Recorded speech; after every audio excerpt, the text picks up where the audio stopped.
교우 여러분, 안녕하세요.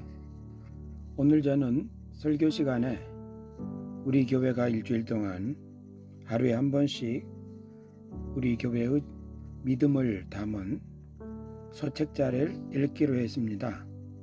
오늘은 제가 처음부터 천천히 한번 읽어보겠습니다. 21세기 현대인을 위한 복음, 기독교인은 무엇을 믿는 걸까요? 성경 이야기, 삶의 여행자를 위한 지도. 성경 이야기로부터 우리는 우리 삶의 여행을 위한 지도를 발견할 수 있습니다. 그 지도는 우리의 위치와 세계의 모양을 알려주며 또한 우리가 나아갈 길과 방향을 보여줄 것입니다.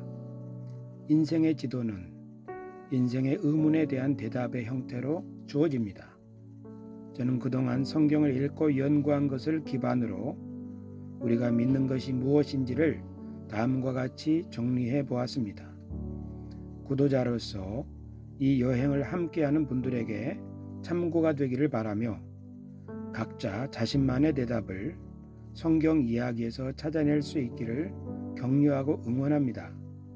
새소망 교회 담임 목사 조혜강 드림. 질문 1. 하나님은 어떤 분이십니까? 성경 이야기에 따르면 하나님은 천지 만물을 지으신 창조주이십니다.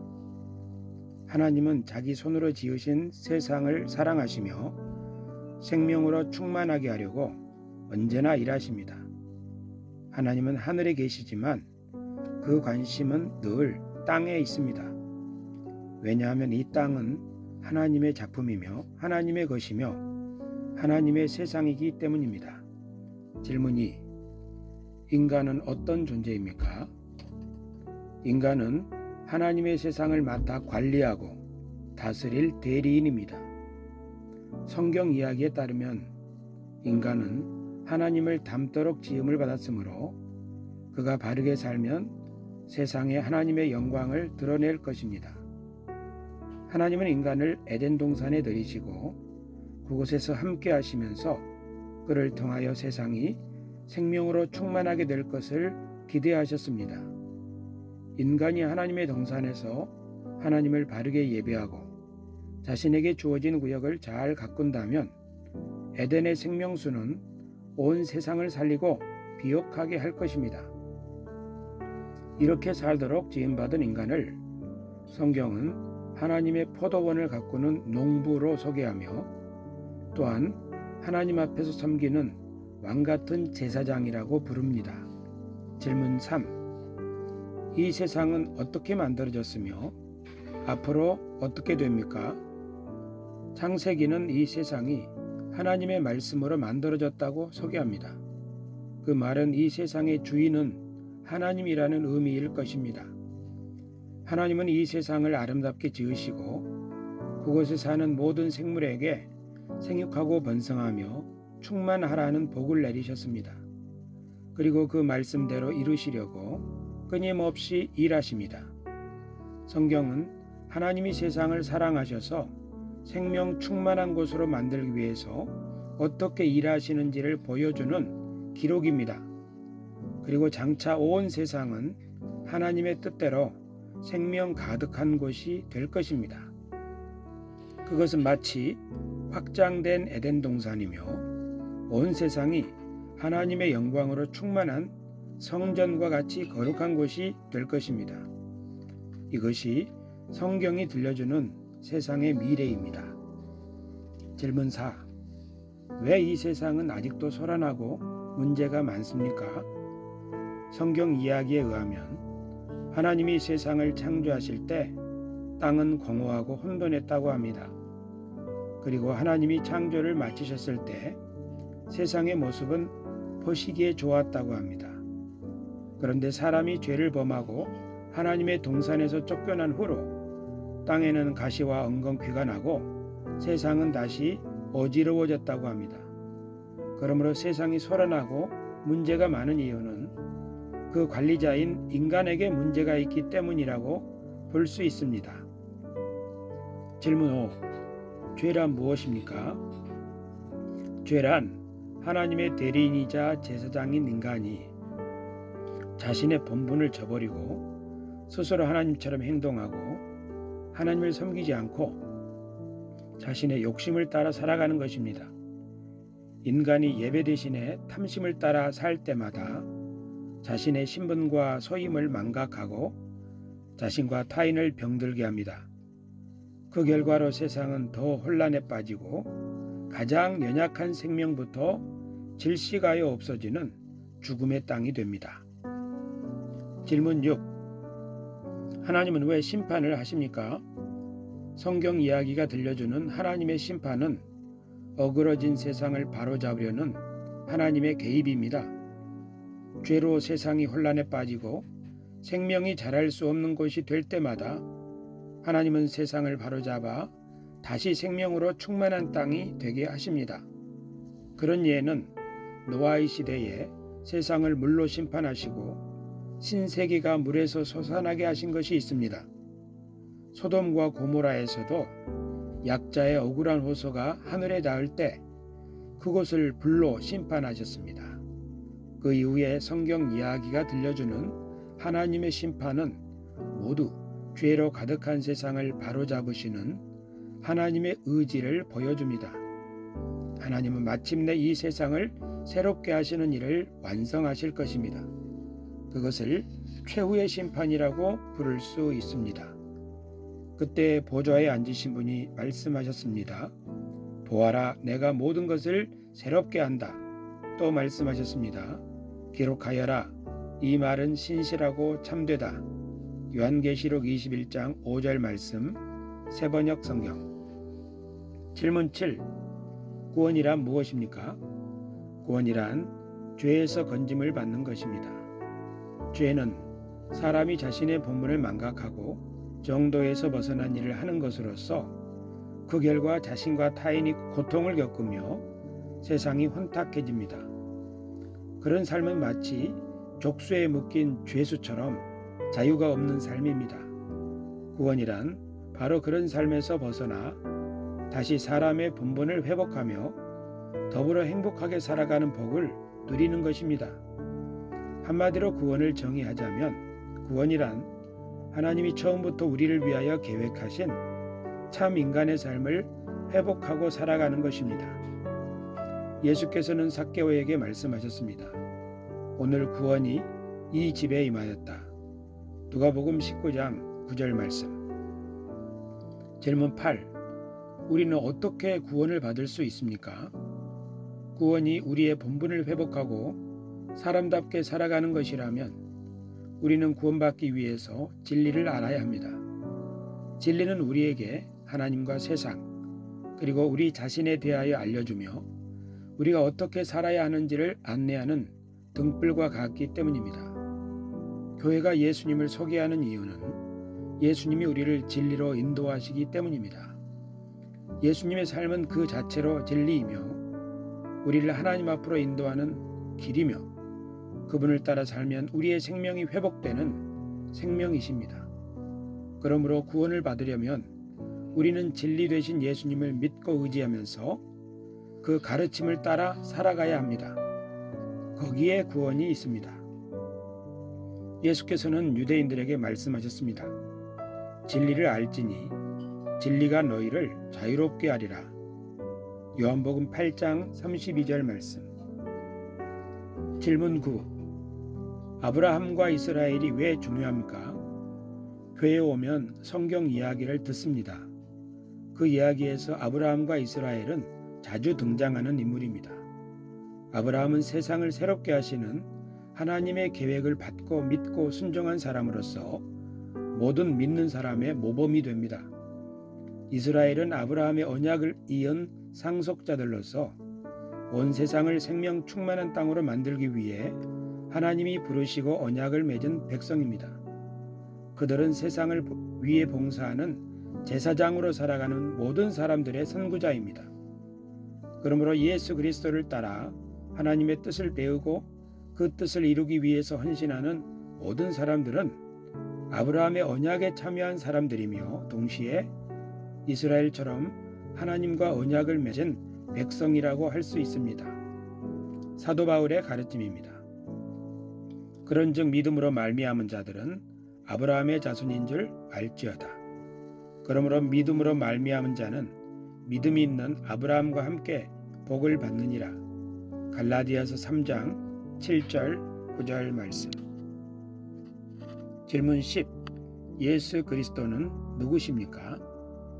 예수님은 하나님의 아들이시며 하나님의 뜻을 이 땅에 펼치실 그리스도이십니다. 예수님은 2000년 전 유대 땅에서 나신 분으로서 30살에 하나님 나라 복음을 전하시고 제자들을 가르치셨습니다. 그리고 33살에 시기와 모함을 받아 십자가에 못 박혀 죽으시고 3일 만에 다시 살아나셔서 하늘로 올라가셨습니다. 질문 11. 예수님은 무엇을 위해 사셨습니까? 예수님은 하나님 나라의 복음을 전하시고 가르치셨습니다. 예수님이 선포하신 하나님 나라는 하나님의 뜻이 이루어지는 세상입니다. 그것은 하늘에서 하나님의 뜻이 이루어진 것처럼 이 땅에서도 이루어지는 것입니다. 그러므로 예수님의 하나님 나라는 하나님의 뜻이 실현되는 새로운 세상입니다. 그 나라는 하나님이 태초부터 복을 명하신 대로 생명 가득한 세상입니다. 예수님은 그런 세상이 이미 왔다고 선포하시고 그 나라에 합당하게 살아가는 길을 가르치셨고 행동으로 모범을 보여주셨습니다.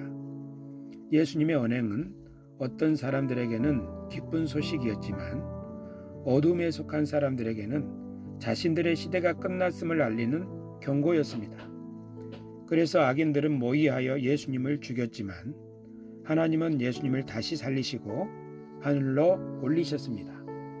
질문 12. 예수님의 부활이 왜 중요합니까? 예수님이 뽑으신 사도들은 예수님의 부활을 증언하는 증인들이었습니다. 그들은 예수님의 부활이 예수님을 하나님의 아들로 입증하는 것임을 깨달았습니다. 그리고 하나님이 예수님에게 하늘과 땅의 모든 권세를 맡기시고 하나님의 뜻을 성취할 그리스도로 모든 사람에게 선포하셨다고 확신했습니다. 그래서 이제 예수님은 모든 죄를 사하는 권세를 가지고 사람들을 죄에서 자유롭게 하시고 하나님 앞으로 인도하여 구원을 받게 하시는 분이라고 제자들은 담대하게 전했습니다. 그리고 예수님의 부활은 하나님이 세상을 새롭게 하시는 일을 본격적으로 시작하셨음을 알리는 신호탄이라고 제자들은 이해했습니다. 그래서 제자들은 어둠의 세력들을 뒤집어 놓을 혁명이 시작되었다고 굳게 믿고 복음을 전하고 교회를 세우는 일에 힘썼습니다. 성령으로는 죽은 사람들 가운데서 부활하심으로 나타내신 권능으로 하나님의 아들로 확정되신 분이십니다. 그는 곧 우리 주 예수 그리스도이십니다. 로마서 1장 4절 말씀 세번역 성경. 질문 13. 교회는 어떤 곳입니까? 교회는 하나님께 예배드리는 곳으로 이해되지만 교회는 장소라기보다는 하나님이 부르신 사람들의 모임입니다. 그들은 아브라함의 언약이 예수 그리스도를 통해서 이루어진다는 것을 믿습니다. 그들은 세상의 복이 될 에덴 동산으로 인도되었던 아담처럼 새로운 피조물로 자신을 인식하며 세상을 하나님께로 인도할 제사장과 같은 임무를 맡은 새 이스라엘로 자신을 이해합니다. 그래서 교회는 하나님을 진심으로 섬기며 세상에 복이 될 수 있기를 위해 기도하고 노력합니다. 그것은 예배와 복음전도 그리고 봉사의 삶으로 나타납니다. 교회의 머리는 예수 그리스도십니다. 이 말은 교회가 예수 그리스도를 전적으로 믿고 그 뜻을 온전히 따른다는 의미입니다. 하나님은 그리스도를 머리로 모시는 교회를 통하여 세상을 생명으로 충만하게 하실 것입니다. 이것이 성경 이야기가 들려주는 교회의 믿음이며 기대와 소망입니다. 질문 14. 세상에는 어떤 종류의 교회가 있습니까? 세상에는 다양한 종류의 교회가 있습니다. 천주교회로 알려진 가톨릭 교회가 있고 그리스나 러시아에 자리 잡은 정교회, 그리고 영국에는 성공회가 있으며 프로테스탄트라고 부르는 개신교회도 세계 도처에 있습니다. 개신교회 안에도 다양한 교단들이 있습니다. 감리교, 구세군, 루터회, 성결교, 장로교, 침례교, 하나님의 성회 등이 그 주요 교단들입니다. 교회가 이처럼 다양한 이유는 그리스도의 진리가 전파된 곳마다 문화와 역사가 다르기 때문입니다. 기독교회는 지난 2000년의 역사를 지나오면서 여러 곳에 하나님의 말씀을 전했습니다. 그때마다 이런저런 모습과 색깔의 교회가 일어났습니다. 하지만 그 모든 교회들은 예수 그리스도의 복음을 믿고 따르는 생명 공동체입니다. 그 생명의 꽃들이 잘 어우러지면 온갖 꽃으로 만발한 정원처럼 더 풍성하고 더 아름답게 될 것입니다. 질문 15. 성경은 우리에게 무슨 이야기를 하려는 것입니까? 성경에는 많은 이야기가 있으며 사람들은 저마다 성경을 읽으며 유익을 얻고 있습니다. 그런데 성경 이야기를 종합하면 하나님이 이 세상을 경영하시는 이야기라고 할 수 있습니다. 그 경영은 세상의 창조와 대리인들을 부르심, 그리고 이 세상을 바로잡아 새롭게 만드시는 것으로 완성됩니다. 그 안에는 이스라엘의 역사가 담겨 있으며 예수 그리스도의 이야기와 교회의 역사 등 많은 이야기가 나오지만 그 모든 이야기는 하나님이 자기의 세상을 어떻게 통치하시는지를 들려줍니다. 인간은 하나님의 통치에서 동반자의 역할을 맡은 대리인으로서 매우 중요한 신분으로 지음을 받았습니다. 그러므로 우리는 성경을 읽으면서 우리의 본분을 알게 되고 하나님의 경륜에 동참하는 법을 깨닫고 삶의 방향을 잡게 됩니다. 질문 16. 말세나 종말에 대해서 성경은 무엇이라고 말합니까? 말세나 종말은 흔히 지구 멸망의 날로 이해되지만 성경은 말세와 종말을 하나님의 심판의 날로 소개합니다. 앞에서 설명한 것처럼 하나님의 심판은 세상을 바로잡으시는 하나님의 개입이자 활동입니다. 하나님이 개입하시는 때는 죄악이 가득 찼거나 새로운 일을 하실 때입니다. 예언자 요엘은 모든 사람들이 예언자처럼 하나님의 뜻에 정통하고 예언도 말하고 환상도 보며 꿈을 꾸는 날이 올 것을 내다보면서 그때가 말세라고 선포했습니다. 그리고 사도 베드로는 그 말씀을 인용하여 자기 시대에 성령이 임하는 것을 보고 하나님이 지금 새로운 일을 시작하셨다면서 그 말세가 시작되었다고 말했습니다. 그러므로 성경이 말하는 말세란 악이 그 힘을 잃고 하나님이 새로운 일을 시작하시며 세상을 바로잡으시는 때입니다. 누구든지 자신의 시대에 그런 일이 일어나고 있음을 깨달은 사람은 자신이 곧 말세를 살고 있음을 확신하게 됩니다. 그런 사람에게 말세란 하나님이 일하시는 새로운 시대가 개막되었다는 뜻입니다. 질문 17. 하나님이 주신 최고의 계명은 무엇입니까? 성경 이야기에는 하나님의 계명이 담겨 있습니다. 하나님의 사람들은 자기 시대에 하나님이 원하시는 것이 무엇인지 찾으려고 고민하며 그것을 실천하려고 노력했습니다. 성경을 두루 살펴보면 하나님이 주신 최고의 계명은 자비를 실천하는 것임을 알 수 있습니다. 그것은 많은 재물을 바치는 것보다 중요하며 종교적인 의무를 수행하는 것보다 더 중요합니다. 한 가지 더 추가한다면 그것은 진실입니다. 참되고 따뜻하게 사는 것은 하나님이 가장 중요하게 여기시는 두 계명입니다. 사도 바울은 이 모든 것을 요약하여 이웃 사랑하기를 내 자신같이 하라는 이 한 말씀이 모든 율법의 핵심이라고 했습니다. 질문 18. 인간이 후회 없이 한평생을 살려면 어떻게 살아야 합니까? 다른 사람의 종으로 살면 반드시 후회합니다. 자기 자신만을 위해서 살아도 반드시 후회합니다. 인간은 자신의 삶을 살아야 합니다. 그 자신의 삶은 하나님이 주신 자신의 본분을 깨닫고 그 일에 최선을 다하는 삶입니다. 그러므로 인간이 후회 없이 한평생을 살려면 하나님 앞에서 자신을 발견하고 하나님이 자신에게 주신 자신만의 삶을 살아야 합니다. 그것은 구도의 길이며 진리를 따라 사는 길입니다. 질문 19. 천국이나 하늘나라는 무엇입니까? 사람들은 보통 천국이나 하늘나라를 하늘에 있는 세상이라고 생각하지만 성경은 하나님이 다스리는 세상을 천국이나 하늘나라라고 소개합니다. 물론 하나님은 하늘을 다스리십니다. 하늘에서는 이미 하나님의 통치가 이루어지고 있습니다. 그런데 땅은 아직 아닙니다. 그러므로 예수께서 하나님 나라가 임하기를 기도하라고 가르치셨는데 그 말씀은 천국이 이 땅에 임하기를 기도하라는 말씀입니다. 이 땅에 임하는 천국은 하나님의 뜻이 이루어지는 새롭게 된 세상을 말합니다. 천국은 하나님의 뜻을 행하는 사람들 사이에 있습니다.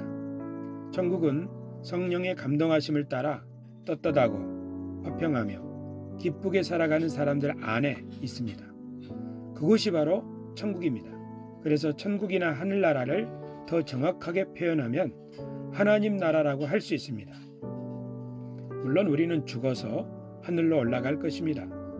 거기서 이 세상이 새롭게 되는 날까지 기다리다가 몸으로 다시 살아 그리스도와 함께 이 땅으로 돌아와서 완성된 하나님 나라에서 영원한 복락을 누릴 것입니다. 그것은 새롭게 된 세상이므로 새 하늘과 새 땅이라고 성경은 부릅니다. 하나님의 나라는 너희 안에 있느니라. 누가복음 17장 21절 말씀. 질문 20. 왜 예수님을 믿어야 합니까? 우리가 이 세상을 지으신 하나님을 알고 하나님의 세상에 살고 있는 우리 자신을 알며 또한 하나님이 장차 이 세상을 어떻게 만들어 가실지를 안다면 우리는 예수 그리스도를 믿고 따를 수 있습니다. 왜냐하면 예수님은 하나님이 어떤 분인지 가장 명확하게 우리에게 알려주셨고 우리가 하나님의 자녀로 어떻게 살아야 하는지를 가르치셨고 본을 보이셨으며 그리고 하나님이 우리에게 주시는 새로운 세상을 꿈꾸고 그 세상을 위해서 어떻게 일하는지를 보여주셨기 때문입니다. 우리는 예수님을 믿을 때 진리를 알게 되며 참 인간의 삶을 회복할 수 있습니다. 예수님은 그렇게 살아가는 우리와 언제까지나 함께 하시며 우리를 인도해 주십니다. 예수님을 믿고 따르면 우리는 언제나 당당하고 따뜻하고 너그러운 사람으로 살 수 있게 됩니다. 그리고 장차 예수님이 이 세상을 새롭게 하실 것을 소망하며 더 나은 세상을 만드는 일에 우리도 동참할 수 있게 됩니다. 세상은 이런 희망과 기대를 가지고 예수님을 믿고 따르는 사람들을 통해서 점점 젖과 꿀이 흐르는 땅으로 바뀌게 될 것입니다. 새소망 교회를 소개합니다. 우리 교회는 기독교 정통교단인 순복음교단에 소속된 교회입니다. 순복음은 별칭이며 교단의 정식 명칭은 기독교 대한 하나님의 성회입니다. 이를 짧게 기하성이라고 부르기도 합니다. 한국의 기하성 교단 중에서 여의도 순복음교회가 가장 널리 알려진 교회입니다. 우리 교단은 성령의 역사를 강조하기에 오순절 교단이라고 부르기도 합니다. 지난 1953년에 교단이 창립되어 성령운동의 확산으로 한국 교회에 기여했다는 평가를 받고 있습니다. 우리 교회는 1981년 7월 12일 성동구 구모 일가동에 처음 설립되었습니다. 설립자는 권동죽 목사이며 2015년 1월부터 7대 조혜강 목사가 담임 목사로 섬기고 있습니다. 교회의 예배당은 성동구 화왕심리전철역 근처에 있는 한신무학상가, 서울 성동구 왕십리로 30일 나아길 18, 3층에 있습니다. 설교와 목회의 핵심 주제: 첫째, 하나님의 은혜의 복음, 사도행전 20장 24절. 둘째, 하나님의 경륜, 마스터 플랜, 에베소서 3장 2절.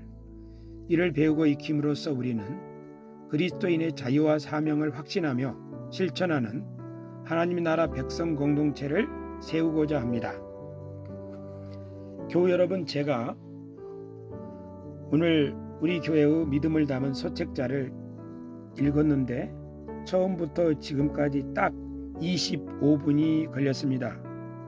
저는 오늘 설교에서 하루에 한 번 우리가 이 소책자를 읽는 것을 여리고성을 돌던 여호수아 이야기에 비유했습니다.